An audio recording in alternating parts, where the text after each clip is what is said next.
Hello, everyone. Welcome to this week's Trail Girl Charlotte podcast. This podcast is brought to you by the CMF RUN CLUB. I am Charlotte Milne, run and strength coach, and today we also have Kim. I am the run and health coach from CMF. Welcome, everyone. Today we are talking about strength training and what to do and why. First of all, how have you been, Kim? I'm much better. Last week wasn't a very good week for me. We had two sicknesses in the family, but I'm back. I'm back, and it's so good to be back. So I've started running again. And just sort of feeling a little bit more grounded than what I was last week. Well, how have you been, Char? Yes. I've been all good. We have been. It's been the weeks are going so fast at the moment, I must say. But I have. What's been interesting? I actually got my eyebrows microbladed. I know. I saw that. Very nice. Very nice. Thanks. That's what Chris has been saying as well. And I haven't been able to sweat. Not allowed to get sweat in your eyebrows because sweat is like a tattoo remover. That has been all right actually. In some ways. Thankfully it is winter. And it was quite cold even for Auckland last week. So I managed to get out for some very easy runs. In the cold.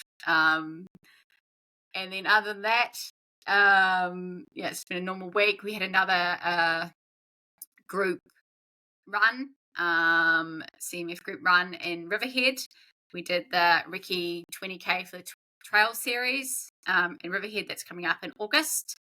And that was, it was a good day out. Looking forward to doing the race. It's going to be an epic course. Lots of single trail and the famous clay sort of Riverhead underground. Was it quite wet as well? Was it wet? Gosh, I don't think it had been raining, but Riverhead is just a wet place. Like it has to be super dry. Well, I don't know how long for it to be dry. But no, the sun does not shine in Riverhead. Definitely not in some parts. Definitely not in some parts, but it's just part of the Riverhead feel. It was good getting some regulars that are coming along to group runs now, and then plus some new people. They're all open to public, or any runners can join, as well as one-on-one clients and run club members. Yeah. And also, I was just saying to you before that I am going to get a group run happening down here in Wellington. I'm going to start thinking about how or where and when that will happen, but in a few weeks I will put something out and hopefully get some CMF crew running together and some new people to join us as well. Yeah, that's my plan. Nice, awesome. That's good. It's awesome here because people are just wanting to, do group runs, whether they're training for races. Well, I think just about every runner is training for a race, but whether they have a race coming up or whether it's just the craving for the running with a community is pretty high. Pretty high. So it's exciting. We are populating with our group runs. We very much are. Yes, that's right. Because I think someone's moved down from Auckland to Wellington just recently. Was that one of your clients? Yes. Well, Arturo is about to move down. I'm not sure exactly when. I know his wife's moved down, so he's just up here by himself. He's either going to get right into training or I don't know, but I'm sure he's going to get right into training. But yes, he is moving down to Wellington, and he's looking forward to he's looking forward to hang out with you, Kim, on your group runs and things like that. Getting So onto the Wellington Hills. Hills. That's right. He's Yes. looking forward to that. We've got a few people doing the Woo 2K this weekend, which is very exciting. And it's going to be great weather for Wellington.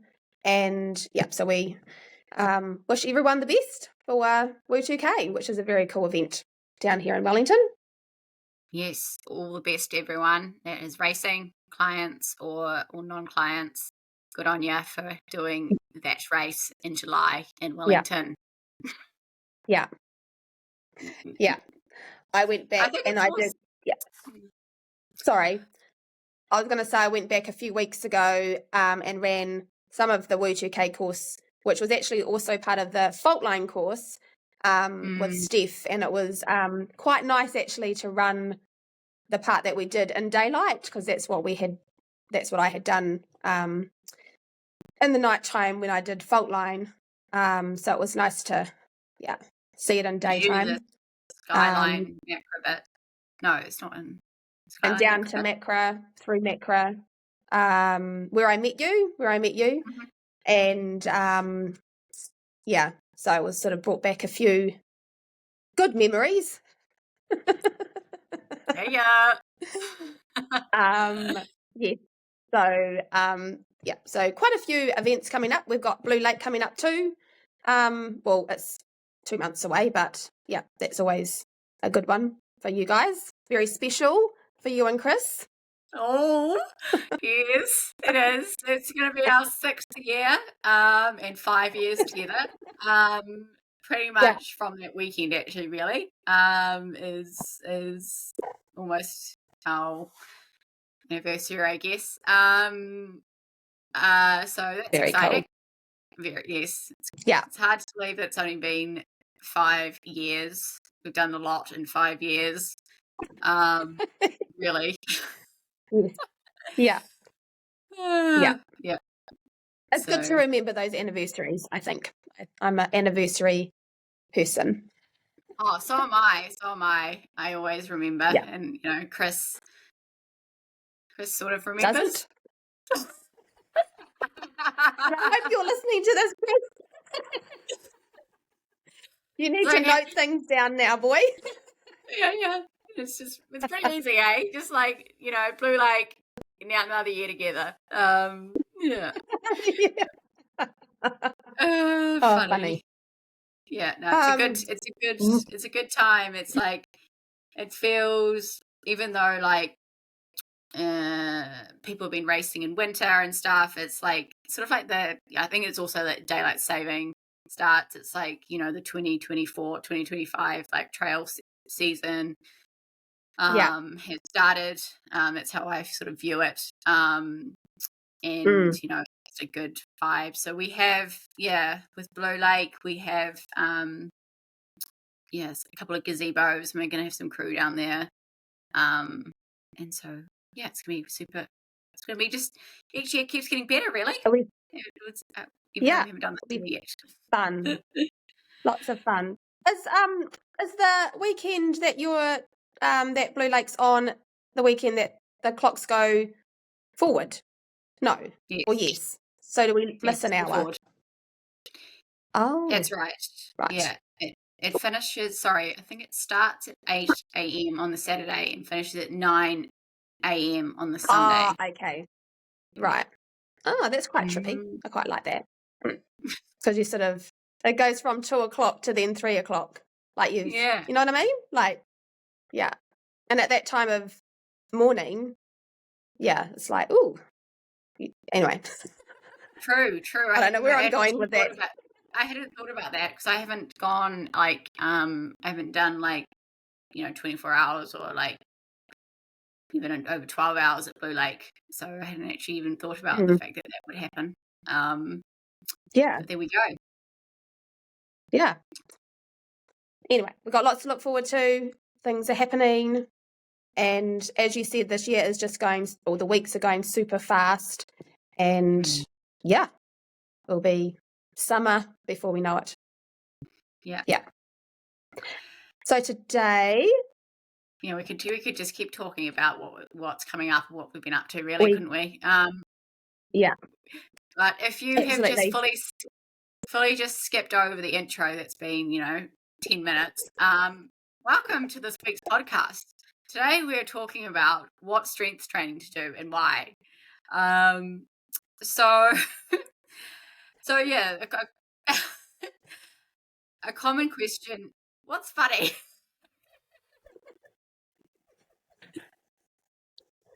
You just had this big smile on your face, so I just went with it too. I'm vibing with you. Vibing. Okay. There you go. It's like the witching hour. We don't usually do podcasts at 4:30 in the day. So No. yeah, it's all very new. But change is good. Change is good. Yes. For 1 week. Yeah, that's right. So we're talking about strength training as runners. So yeah, a common question is like, what is strength training? What exercises do I need to do? How do I do it? Where do I start? And do I do single leg exercises? Is HIIT okay? And the answer is, to start off with, is just doing general strength training, also known as muscular hypertrophy, is actually really appropriate for runners. So muscular hypertrophy is doing exercises like bodyweight exercises under resistance. So, using dumbbells, resistance bands, or kettlebells, and other weights as well, maybe barbells and maybe like some machines at the gym. And so often with this form of training, you do about 8 to 12 reps. I like doing 10 reps. I find that 10 reps is, I find 12 almost a bit boring and 8 not quite enough. So 10 is my often sweet spot. I get clients to do and I do myself.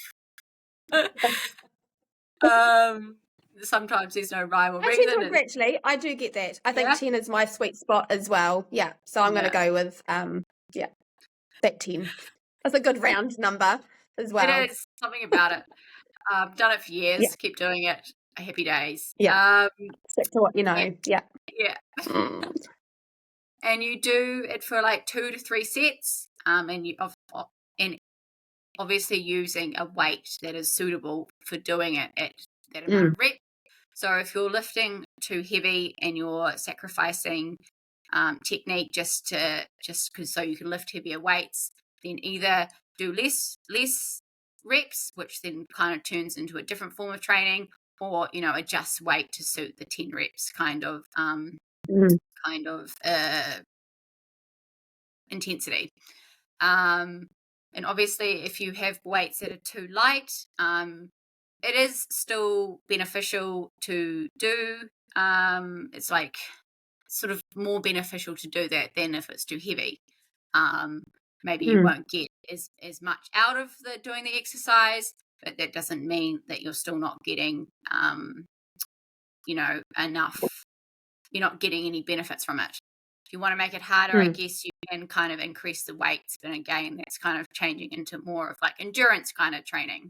So if you're a home gymmer, home worker-outer, my sort of go-to sort of weights that I like to sort of suggest for like females is like 4 kilo dumbbells. And if you're like with your upper body, maybe 2. If you're a bit more experienced, then maybe 4 is okay for upper body as well. And yeah, men, maybe around 6 or 8 kilo would be a good starting point for you. Obviously, if you are at the gym and you're doing this kind of workouts, then you have obviously way more range of weight. So that's a really good starting point with this. If you have done any of my runners strength series or any of my workouts on my YouTube, you would find this sort of form of training like mixed in with it. There is some sort of HIIT kind of stuff as well. but whenever I've done like lunges, squats, or bicep curls, or bent over row, or chest press, even step ups, like that's all really appropriate strength training to do. Yeah, you've done a bit of this kind of training as well, Kim? Yes, well, my weights, I probably do need a 4 kg now, but I did start with 3 kgs. And I also have a 8 kg kettlebell, which is what I would do, like squats. I think you could, like lunges and stuff. But but when I go to the gym, I do go up to the 4, maybe 5. But yeah, just you have to go with especially at the gym, like you said, you've got like an array of options, and so you can just sort of feel out what works best for you. Like there's no point in straining. It defeats the whole purpose. So yeah, going to the gym almost gives you a opportunity to know which weight is best. So if you wanted to do it at home, you can invest then. That's a good tip. I think also with strength training for runners and doing this form of strength training, a good tip is kind of like before you increase your weight, work on the engagement of your muscles and your technique. So for someone like myself, I've had 4 kilo dumbbells for a while now. And in some ways I could go up, but in some ways it's like a challenge to make it harder by using my own body, by engaging my, making sure my glutes are working and working on my technique and things like that. And our primary form of training is running. So it's like that fine line between, I suppose, making it enjoyable, making it not too hard, and making it doable, and sort of getting it done maybe sometimes as well, is sort of like a way you could sort of see it, as well as opposed to like, making sure that you're progressing with your weight and it's as well, it's not really a requirement for runners. It just could happen naturally though as well, obviously. Yeah. Because technique is really important. Like you need to, I guess that's they have mirrors at the gyms for a reason. And just engaging, that core and engaging those muscles is really important. It's not just about lifting with your arms, it's working the whole body or, body part that you're focusing on. So the weight may not, with the weight, obviously the weight's important, but the technique is probably more important. Isn't it? Totally, you know what I mean? Totally. Yeah, you're right. Good technique can make a exercise harder actually, because if you have bad technique, you could be like overcompensating with a muscle that is already strong. So you're really not getting any strength gains. You're almost like overloading that muscle, and then if you overloaded a muscle, then it's gonna lead to injury, or like a strain or something like that, which is obviously an injury.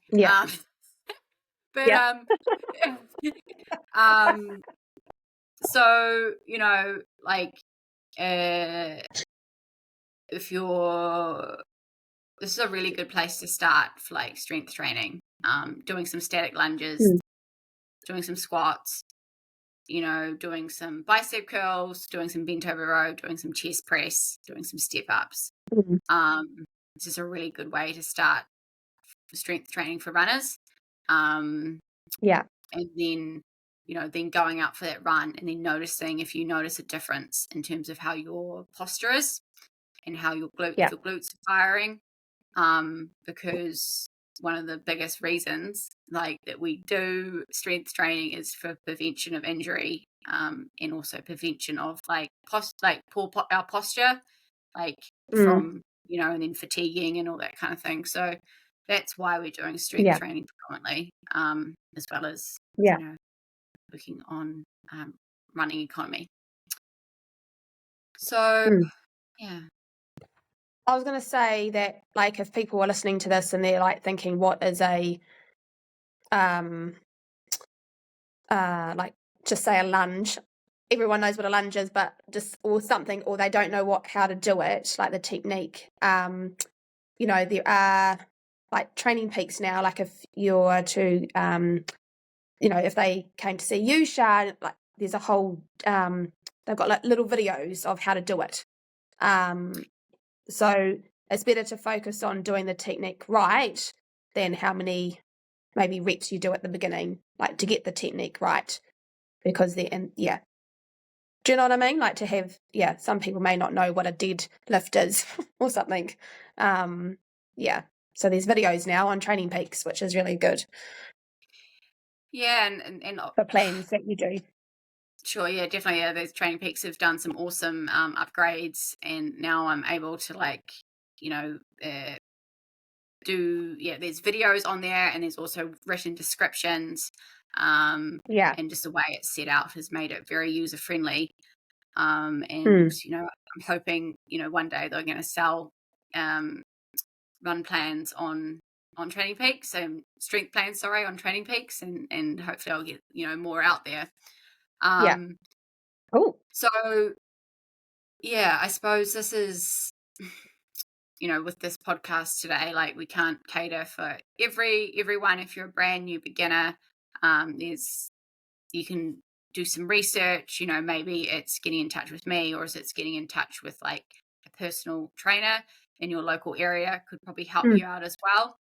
And even though things like a lunge, there are sort of easier options, even things like a reverse tap that, in terms of just like your middle of the road kind of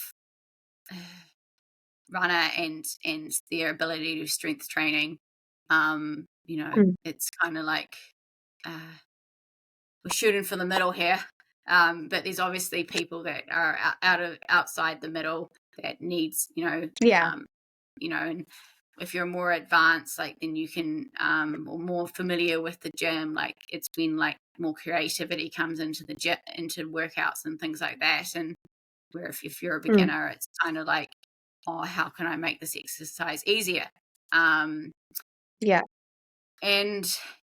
so there's kind of like those things to consider as well. And with upper body strength, there isn't a one size fits all. No, that's right. But the key is in doing it. No matter where you are, like doing the strength training will help you. Roughly following those guidelines of, a sort of like a moderate weight or no weight to like 8 to 12 reps for 2 to 3 sets should set you right. On a good sort of baseline of getting started for strength training. Sort of still working the whole body. Yes, obviously lower body is a little bit more important for runners, but upper body is just as important with like having a strong core. Strong arms can help you. Stronger arms can help you propel forward, and strong core can stop you from twisting as well. So don't neglect your upper body. I think just have fun with it as well. Have fun with your strength training. You don't have to be like too rigid with it, and if you'll figure out like what exercises you like doing as well. Like I definitely have some favorites I prefer doing, and it's okay. I don't have to force myself to do exercises because it's good for you.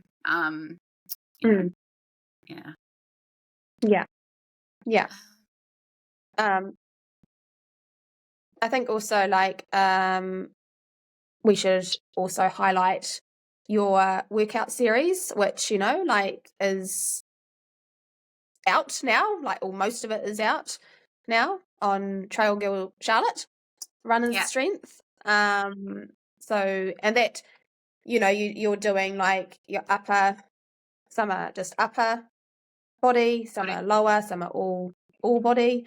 So that's just, you can, I'm sure you're going to put the link below, but just to give you an idea of some of the, I guess, techniques as well if you're a beginner, and just sort of how you can just sort of follow along with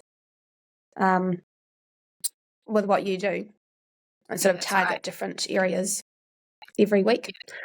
Yeah, that's right. I'm just bringing out week 4 this week, and then there's 2 more weeks to go, and so that's exciting, and it's definitely a good place to start for this kind of training. I do things for time instead of reps, but that's because because it's constant for everyone. People do reps at a different pace, and it just would get too confusing. But time is constant, so that's how that works. And then that's just adding another element. If you do things for time, that's just adding another element or another metric that you can do things for. But just to keep it simple, it's 10 8 to 12 reps for 2 to 3 sets. Don't make it any more complicated, No, because running is the main goal, and so and as you said, have fun. It is once you get into a rhythm, I think it flows. Sometimes I think the hardest part is to start. So once you do it like once a week, and then you build it up, over time, and then it just becomes almost like a norm. But life happens, and it might all just go out the window, but you can still bring it back. Totally. And then with the like sort of having fun and getting to know it, like this is when things like adding in circuits, even if it's sticking to the same guidelines of like that sort of 12 reps or 10 reps at a moderate weight, but you can bring in like circuits or like supersets. Like I'm a big fan of supersets, combining 2 exercises that are similar, because it just creates it a bit more fun and a bit more intensity. Like we're runners, right? We like to move, and it's it doesn't have to be, in some ways it doesn't have to be as super calculated, in terms of like, don't have to, like when you're doing a training run, you have to run between these certain paces or a certain heart rate. You can sort of like, do a bit of this and a bit of that. But then again, like that's just something that you can do if you're comfortable with doing that. Just everyone is, their own person. Some people like to follow a plan to the T. Some people like to stray off a bit. And that's the same with like strength training, and through following these guidelines and then like exploring yourself, you'll find some like things out as well. And I suppose it's only if you were to start like another form of strength training that can be beneficial for runners is like heavy lifts.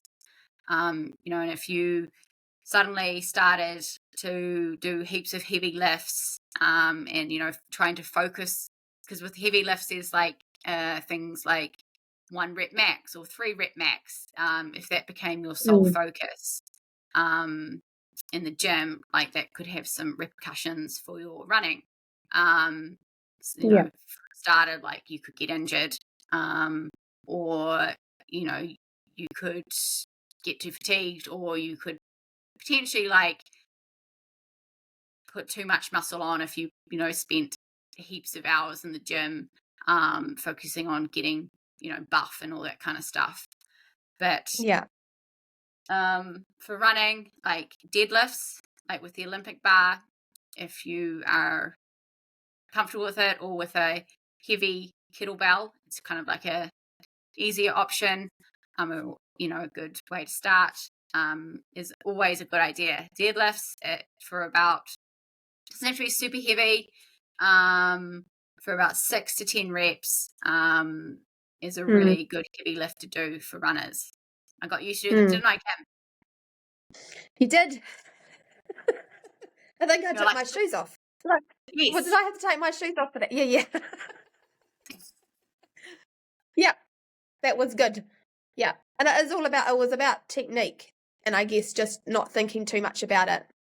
I'm a little bit of a thinker before I do something. If I stopped thinking, it went quite well. I thought I got it. Yeah. I lifted. Good. Yeah, there is. I just had to put my bum out more. Yeah. Yeah, Yes. deadlifts are a really technical exercise to do. That's why with a heavy kettlebell, a kettlebell kind of forces you to go into the right position. Otherwise, you're just not going to be able to lift it up, and it's much more natural. Whereas with an Olympic bar, yes, there is sort of some, it's good to have some knowledge about how to do it. And the reason like you took your shoes off is because you need to have like your feet need to be flat on the ground basically, because you drive through your feet, you don't pull your arms. And like with like running shoes, they're designed to like be a rocker, right? You don't need a rock and a deadlift. You don't need a rock and a deadlift. You need to stay real still. So that's why that happened. And like working your way up to something like a deadlift, even doing things like a lat pull down, which is kind of like in that muscular hypertrophy. You can still do that kind of exercise and that kind of form of training. Again, do it at a weight suitable for 10 reps. And that, if you figure out how to engage your lats, then that might help you with your deadlift. And again, if you're interested in deadlifts, either like probably engage like a coach in your local area, a personal trainer in your local area, or reach out to me. If it's kind of like a really safe thing to do. And they're a really good exercise to do. You get a lot of bang for your buck even if you do 6 reps for 2 sets. You always feel good afterwards. And another one that you did in the heavy lift department is the Olympic bar squat. So obviously squats, there's all sorts of types of squats and all sorts of types of like weights. But if you're getting into like the heavier weight with the Olympic bar, it's kind of getting into a heavy lift. And Kim's got this funny thing of it's really hard to make her sore. Not that was the aim, but sometimes it's okay to be sore. It's okay to be sore sometimes. I know. Just talking about the Olympic bar, I'm like, you have to almost be confident to do it yourself, like always ask someone or, have someone there. I don't do that now by myself. So yes. Yeah. Just a side note is that don't go and lift an Olympic bar unless you're confident, to support yourself. Yeah. Because I wasn't that. I needed you to be there. Well, you were there, but yeah. So. Yeah. And again, like how I said earlier, like, if you're a, beginner or like new to the gym or your various confident levels, like, the heavy lifts isn't a requirement, it's like just another option to do it. Again, like, you're not confident yet, it could be something that we can work on, as well. Yeah. and it's just, that's okay. It's Yeah. totally cool. So these are just options. And then like in other sort of forms of like heavy lifts that are okay to do, it's like maybe like a heavier shoulder press. You can do some heavier chest press as well. Step ups are another good one. Like having, I quite like those. Perhaps Step ups with or without weights, maybe? I don't know. Like, would you with a very weight? much so with or without. Again, like step up, like there's, it's often on a box, right? And the box has different levels, so maybe you can work your way up to the different levels where you add in weight. But yeah, or if you're just got the one box, and obviously to make it harder, you can add in weight. It's kind of like, how that kind of works. I think like, if you, were to add weights, it almost becomes more of a glute workout in a way. Then like, because I guess you drive your leg up, like you step up and then you drive your leg up. Yeah. So I guess because you've got a weight that's pulling you down. Yeah. Weight that's pulling you down. So you're going against gravity, so it's going to become more of a glute exercise. And if which isn't a bad thing, which is quite a good thing. We need strong glutes. We do. Definitely strong glutes. And then lastly, circuit training or HIIT training is appropriate for runners at times. With circuit training or HIIT training, I would advise this for a person that is like familiar with strength training, and also their training load isn't super duper high. It would be the main two sort of parameters that I would say for if you're doing sort of HIIT training. With running and HIIT training, it could even be a small part of your whole workout. So if you're going to the gym, for example, and you've done a whole lot of like sort of that general hypertrophy kind of training, and then you want to do some HIIT training to finish off, or add a HIIT exercise in your circuit, like squat jumps or burpees, box jumps, that kind of thing. Like then you can just add it in, as part of your circuit. If you want to go and have a good sweat out and do some sort of Tabata workout, or 30 seconds on, 15 seconds off, then just think about when it is placed in your sort of training. Because like if you have gone out and done this basically cardio workout, and then in the afternoon you've got like a workout and run, like it's just way too much. Like you're not kind of getting the same sort of engagement through your muscles, because you're going at a fast pace. So like we said, like the muscular hypertrophy, there's a chance for you to slow down and engage muscles.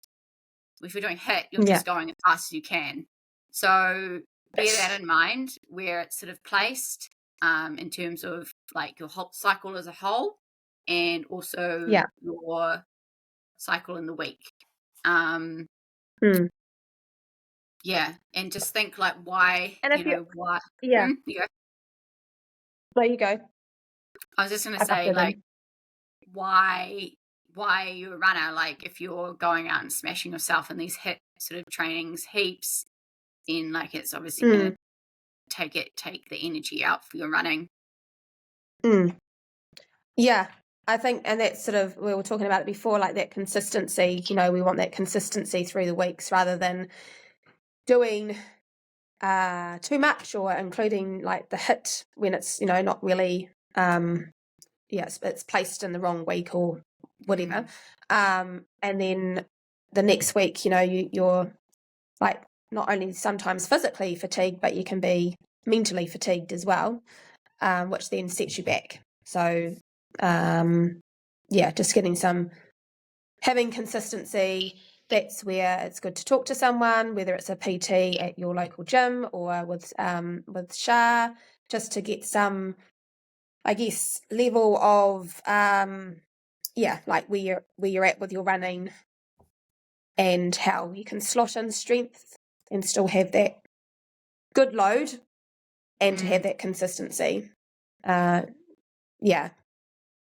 sure. Yeah. Because even strength can take it out of you as well. So it's just, is it like once a week or twice a week or just I always go back to the less is more, like you don't have to go and sprint the race first, like just do it at your level and having that conversation also with someone like you. Yes. Because with HIIT there is like there's various intensities of the intensity of HIIT. So that's right. So that's also another thing to consider. Or think about like how much is appropriate for you. And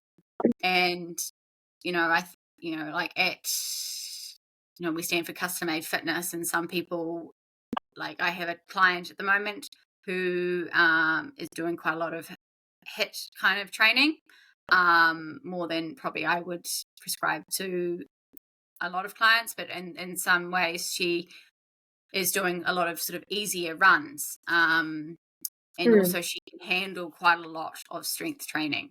So it's just figuring out like what works well for the client, and where this works, fits in. Because HIIT training is fun and makes you feel good.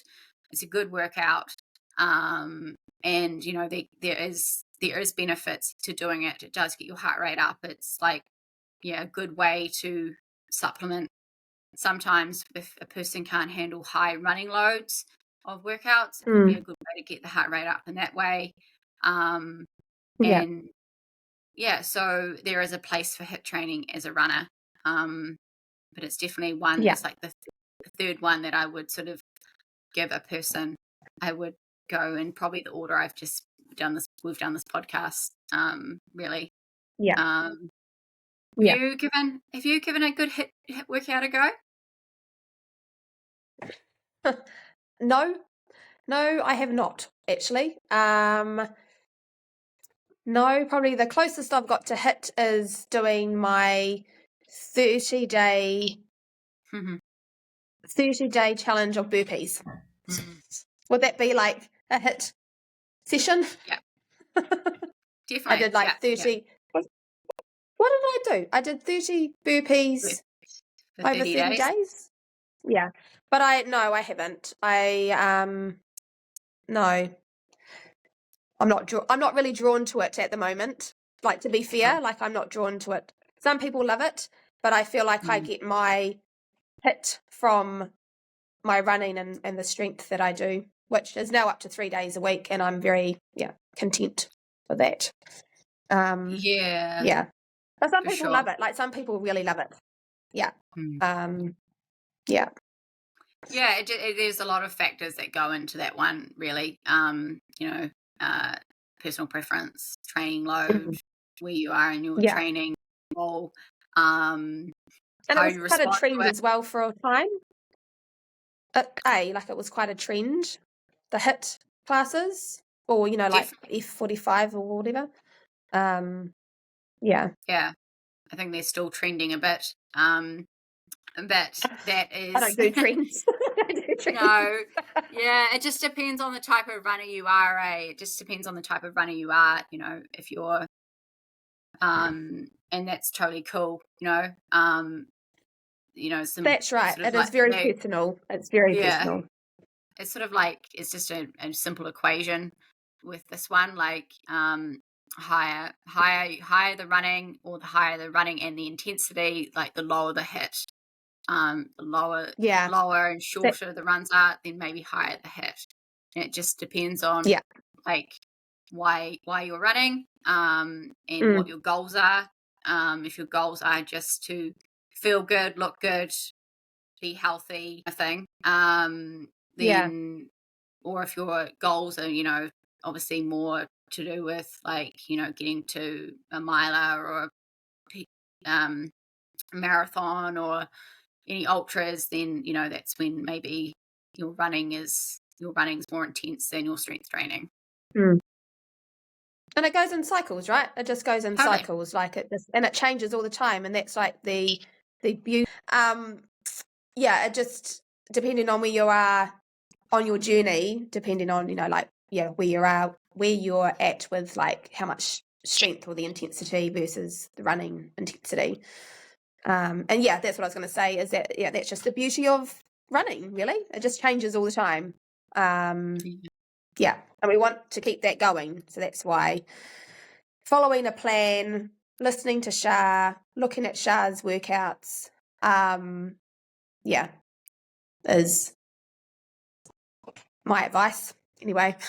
Yeah, no, I think that's pretty much covered it for the day. Is just keep it simple, and keep it to what you like, Keep it simple, hopefully we've cleared up some of the, what should I do for strength training as runners, sorry. And like always, if you have any comments or questions, feel free to reach out to us through the YouTube or message me, DM me on Trail Girl Charlotte on Instagram, or reach out to Kim, who is on Good Witch Runs, or look us up, CMF Running, all the things on socials. Yeah. But anyway, we hope that you've enjoyed today's podcast of all good things, and we like to keep it really light, don't we, Char? Like it's just all about keeping things light, and and hopefully we've got some good messages across. And as Char said, if you do have any questions, just flick us a message. We love to hear from people. And check out Trail Girl Charlotte workouts, which are all happening, and they're very good. And you may even see Henry. Yes, Henry is the CMF mascot cat. He's funny. Very cute. He's very funny. Yes. All right. Have fun, everyone, and we'll see you next time. See ya. Bye.